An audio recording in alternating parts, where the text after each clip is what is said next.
expondo a caminhada de Davi, o homem segundo o coração de Deus. E nós já caminhamos aí cerca de 10 anos com Davi. O tempo em que nós já estamos com Davi tem mais ou menos 10 anos. E em todo esse tempo, irmãos, 7 desses 10 anos, Davi fugiu de Saul. Então veja, quando nós perdemos, irmãos, muito tempo, às vezes, por alguém que está tentando barrar o fluxo daquilo que Deus quer fazer. Às vezes, nós não entendemos o que Deus quer fazer e por isso a gente perde tanto tempo. Uma das coisas que eu aprendi, irmãos, nesses últimos 15 anos, depois que eu li um livro falando sobre os ladrões da nossa alegria. É uma exposição de Filipenses.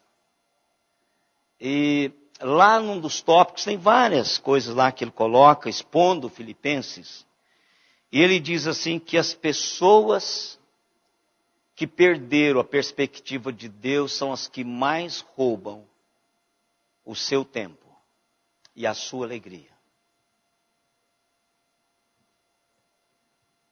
Ela está na igreja,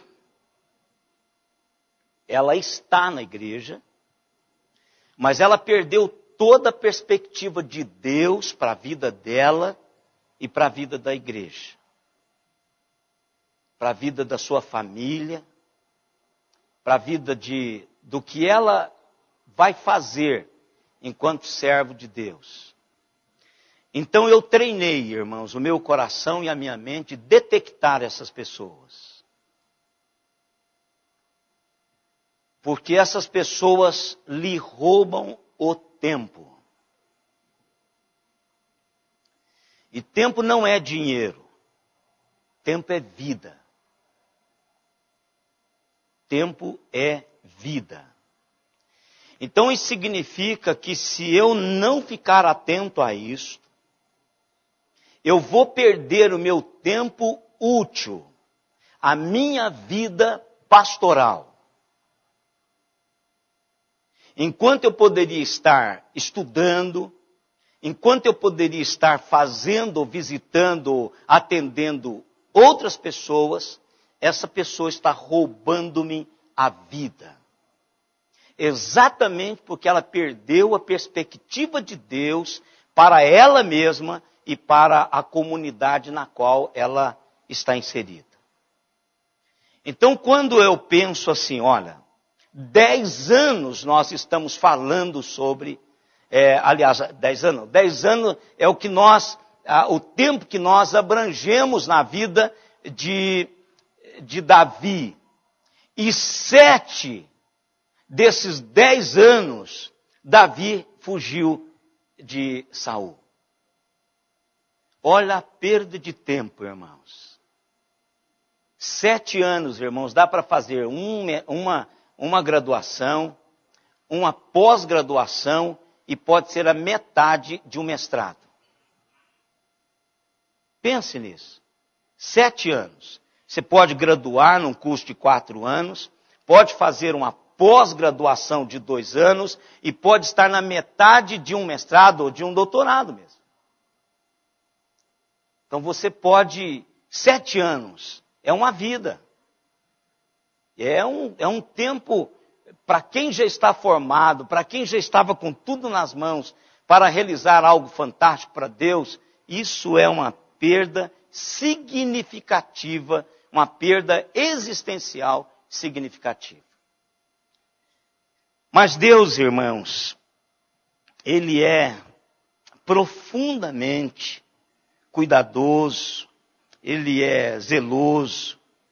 E quando chega o tempo, Deus faz acontecer aquilo que Ele quer que aconteça. Às vezes, poderia ter acontecido um pouco antes. Às vezes, Deus demorou mesmo, porque Ele queria construir outras realidades.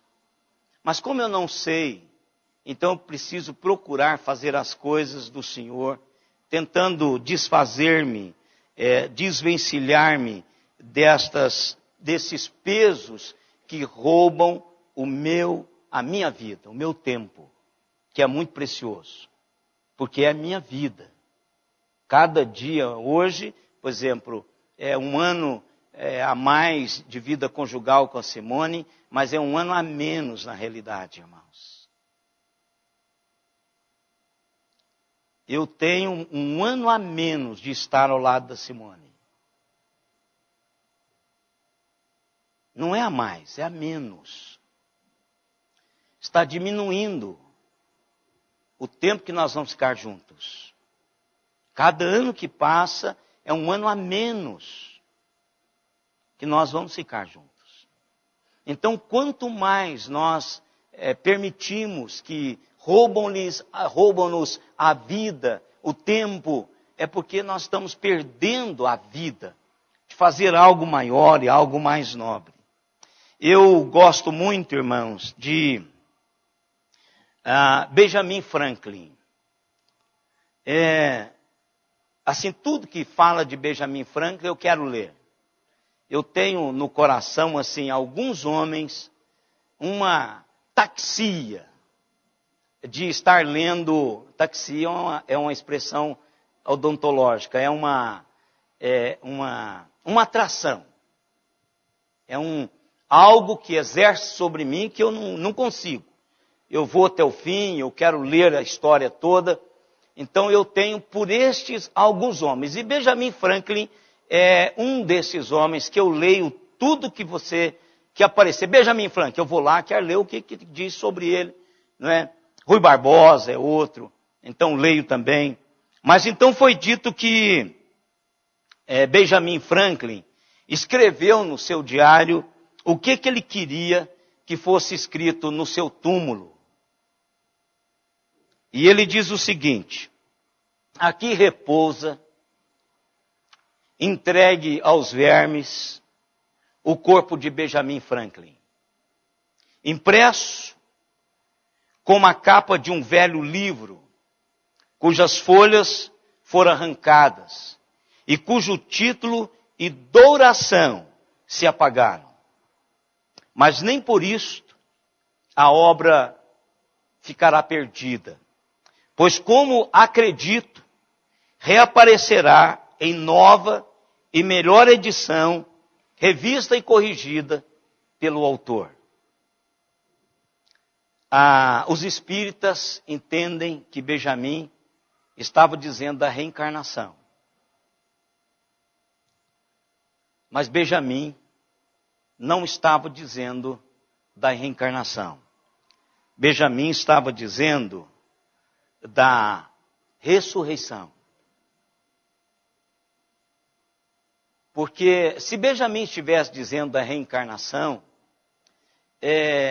ele não teria dado tanta ênfase à nova edição, que ela seria revista e corrigida.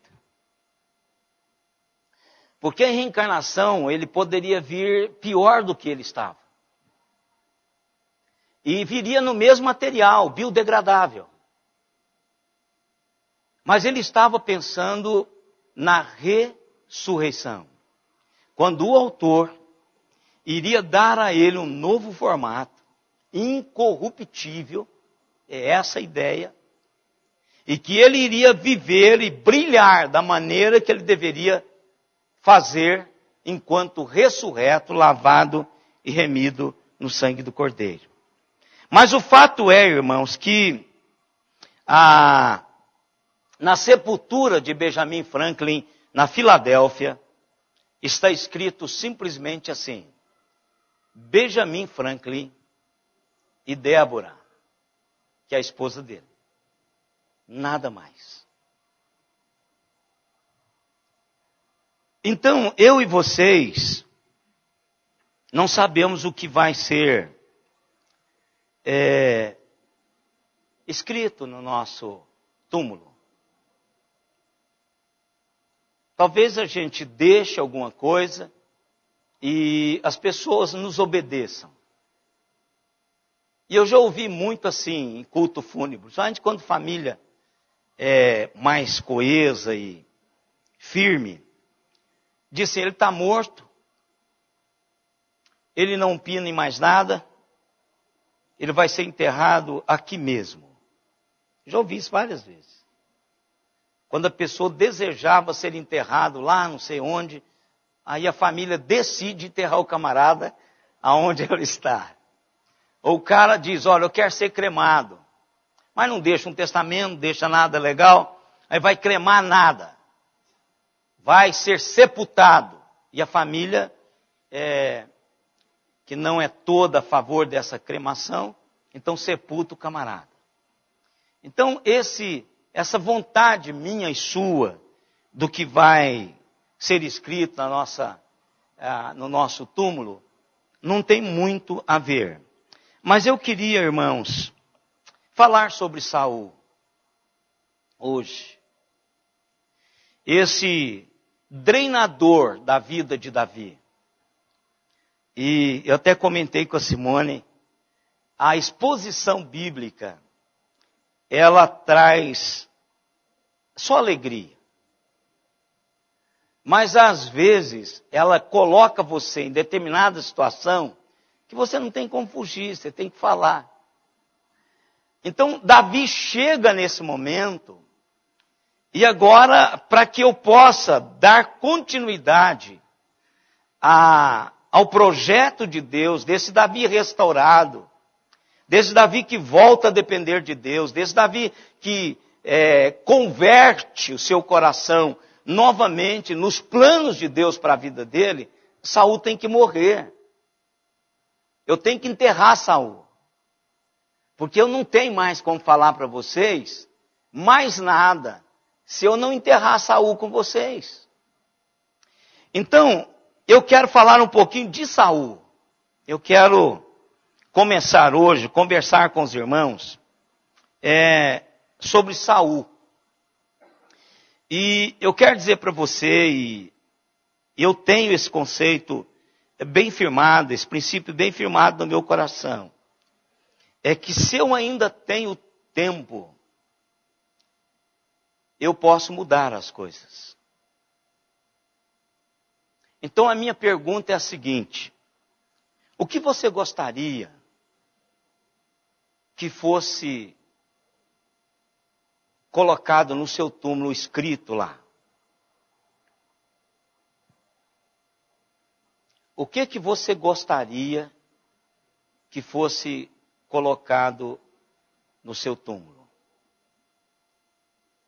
Uma vez Benjamin Franklin diz o seguinte: eu não quero ser o primeiro a ser lembrado, mas eu quero que nunca me esqueçam. Então você quer que as pessoas se lembrem de você. De que maneira? O drenador de vidas. Se você está sentado aqui hoje, obviamente, você tem oportunidade de mudar o que está sendo escrito sobre você. E isso, irmãos, é algo que todos nós, servos de Deus, temos o privilégio de usufruir. Não há nada mais bonito, eu gosto disso, de você ter uma história, e num determinado momento essa história é mudada. E o restante dessa história prova, incontestavelmente, que houve mudança. Tem um livro que fala de eu até já emprestei para alguém, nem sei se está emprestado. Esses livros de devocionais, se eu recebesse os meus livros emprestados, que eu emprestei, livros devocionais, eu teria o dobro dos livros que eu tenho. Porque eu entendo, irmãos, esse conceito da igreja. Eu entendo isso. Por isso que eu não fico com muita raiva. Pouca raiva eu fico, mas muita não. É assim, é do pastor, é meu. Eu até entendo essa cultura da igreja de tentar, de querer e de ter o conceito puro de que o que é meu é de vocês. Porque eu sou o pastor de vocês. Então, o pastor é meu pastor e o que é dele é nosso. Né? Então, pega meus livros e não devolve. Eu fico pensando assim, como é que o cara vê o livro assim na estante dele, escrito Pastor Ezequiel, outubro de 1970. Ele fala, puxa, olha aqui. Desde 1970 que o pastor tem esse livro, ele está comigo. Né? Então, não sei. Hoje eu peguei uma Bíblia para ver uma versão. E quando eu peguei, eu disse, essa Bíblia eu ganhei em Assunção. E quando eu abri, eu fiz questão de ler a dedicatória. Pastor Ezequiel, que Deus bendiga as obras das tuas mãos. Maria,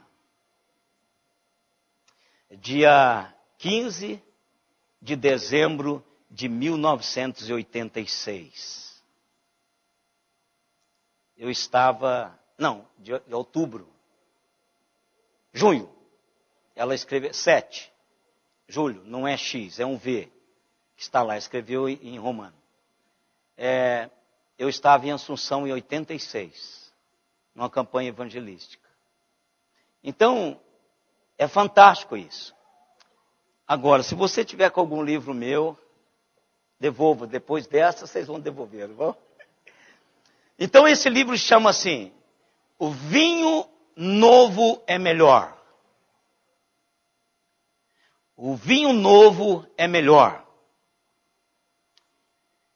Gente, essa história, essa biografia, ela é uma biografia de transformação, de mudança de vida. Se você ler, você arrepia. Por que eu gosto de ler A Cruz e o Punhal? Eu gosto de ler A Cruz e o Punhal. Porque é o retrato de uma mudança, de alguém ousado que leva outro a encontrar com Jesus e ser o que o Nick Cruz é até hoje.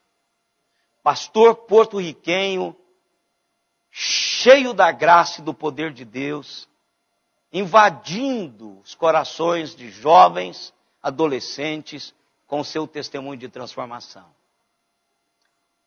Uma voz ousada do pastor, como é que é? Dave Wickson, que diz para ele assim, não esqueça dessa frase. Nick Cruz disse para o Dave Wickson, não dê mais nenhum passo em direção a mim. Porque se você fizer isso, eu vou lhe picar em 1000 pedacinhos. Isso é o chefe da gangue Maus de Nova York. Dave Wickson diz, e cada pedacinho meu vai dizer para você que Jesus te ama.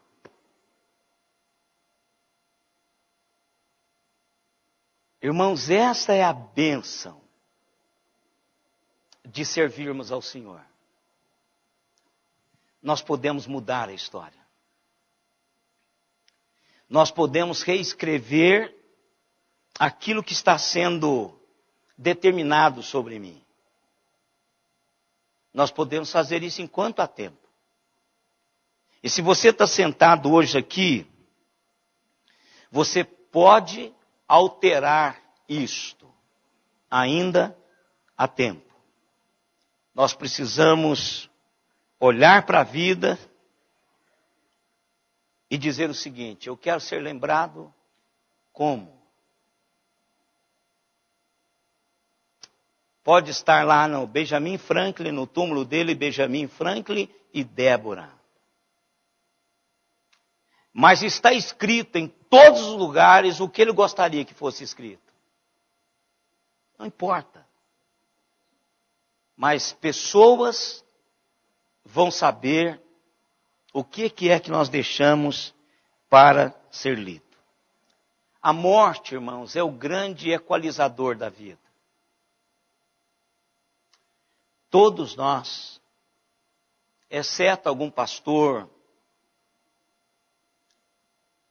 ou algum outro crente que gosta de bater na tecla de que a morte é uma possibilidade, apenas isso. Mas todos nós, se Jesus não voltar, e nós não sabemos se ele vai voltar, morreremos.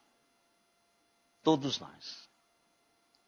E alguns de nós não gostamos muito de falar sobre isso. Mas eu não tenho muito problema com isso. Até porque é para isso que eu estou vivendo. Para que quando eu for para encontrar com o Senhor, que eu tenha uma celebração do meu último momento fora da terra. Que glorifique, que honre ao Deus que eu sirvo. No aguardo da grande celebração, quando Jesus Cristo se manifestar, e eu me manifestarei com Ele. Então, eu estou vivendo para isso, irmãos. Eu estou vivendo para que no dia em que eu morrer, Deus se alegre com a minha morte.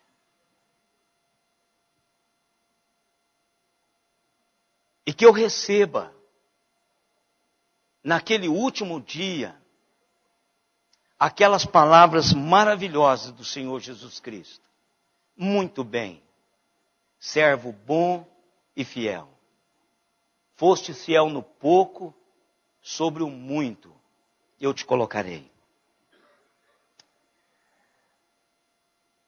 Falar sobre Saul, irmãos, é falar sobre um homem que não deixou muita coisa para ser lido sobre ele. Ele mesmo disse certa vez quem ele era. Samuel também disse para ele que ele estava vivendo e caminhando na posição em que Deus o colocou de uma maneira inconsequente, imprudente. Eu quero abrir com os irmãos no primeiro momento, 1 Samuel 26, 21. 1 Samuel 26, 21. Depois, 1 Samuel 13, 13.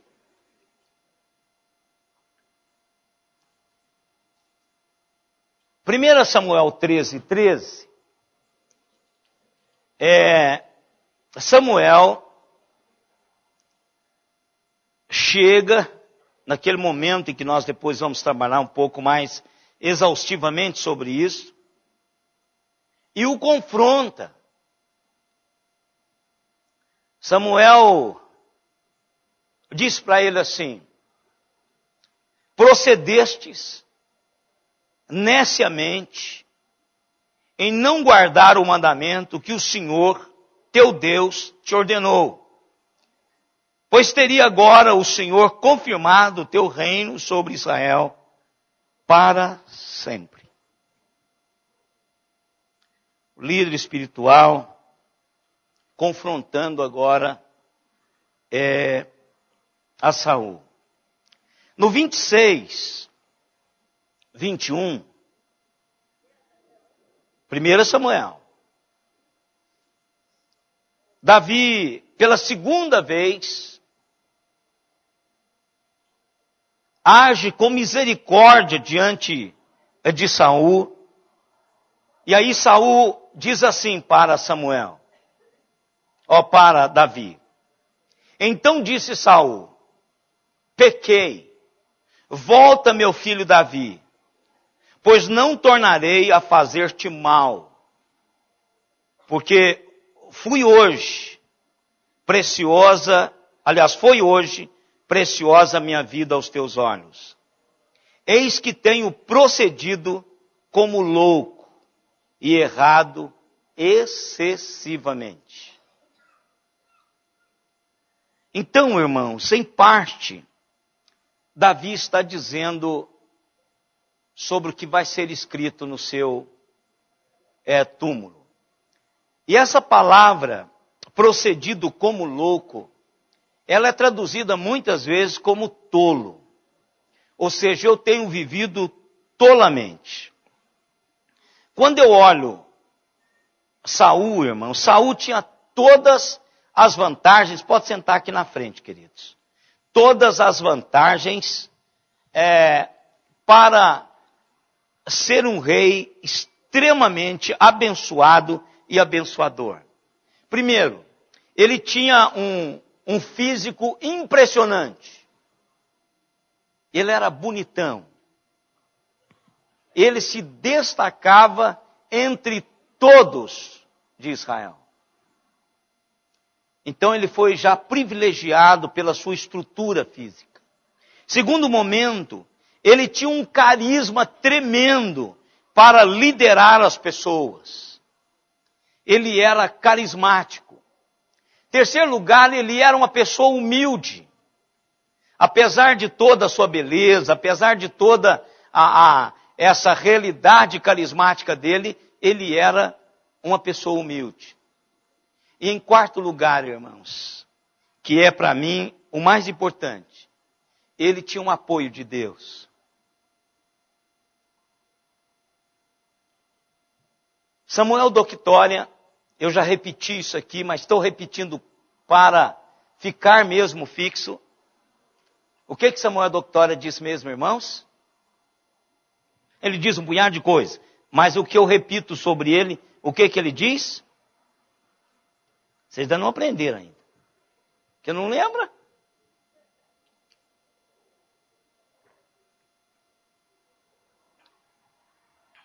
A nossa mente é igualzinho o painel do seu computador. Tem uns ícones. E quando você clica lá, abre a página. Hein? Samuel Doctória. Esse é o ícone. Não, mas o que não tem repetido muito sobre dele aqui? Só isso eu falo, olha, há muitos anos, porque isso eu sei dele desde 1900 e bolinha.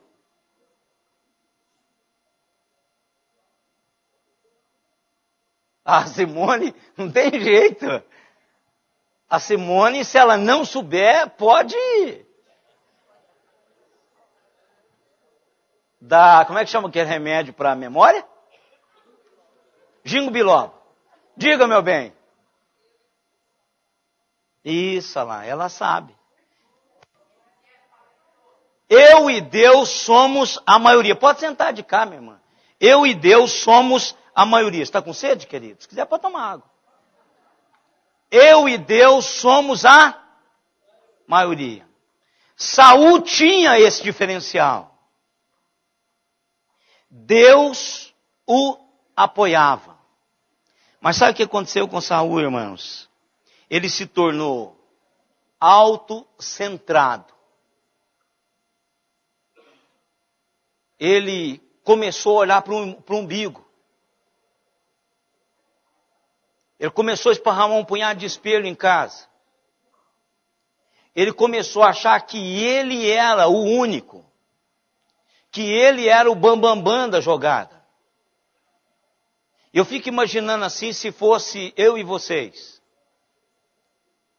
Lá no Bet Shalom tem um punhado de espelho de 1 metro de altura. Então você passa, dá aquela olhada assim. É claro que aquela murchada. Dá aquela olhada, claro, para ficar satisfeito, né? Dá aquela olhada, mas esse cara é o cara, hein? Então ele em si mesmou. Como consequência disso, o que ele fez? Ele tornou-se egoísta.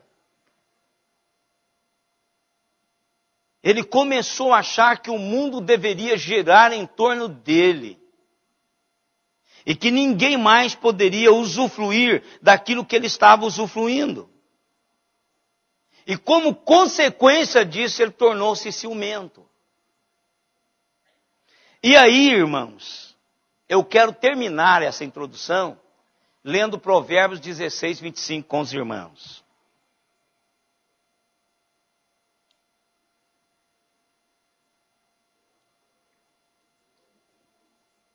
Ele diz para Davi: Davi, eu tenho sido um louco, desprovido de bom senso, de prudência, de controle. Vivo praticando tolice, sem juízo.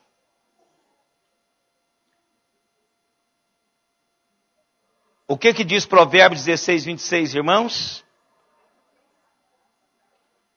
16, 25.